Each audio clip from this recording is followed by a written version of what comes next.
रामकृष्ण हरी. विठ्ठल. विठ्ठल हा असा एक देव आहे ज्याच्या हातात शस्त्र नाही.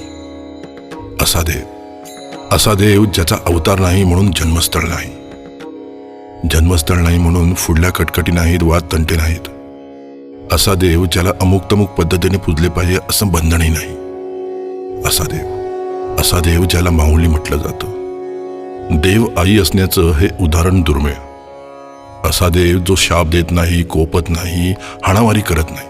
कोणताही विशिष्ट नैवेद्य नाही, कोणती आवडती फुले नाहीत, कोणताही आवडता पोशाख नाही. जशी आई आपल्या मुलांचा राग, रुसवा, नाराजी, दुःख सगळं सहन करते, तसा हा विठुराया आपल्या भक्तांचे सर्व राग, रुसवा, नाराजी, दुःख सगळं सहन करतो. म्हणूनच कदाचित त्याला पुरुष असूनही माऊली म्हटलं जातं.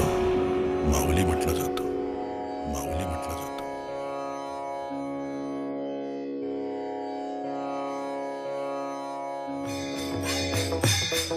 जातं.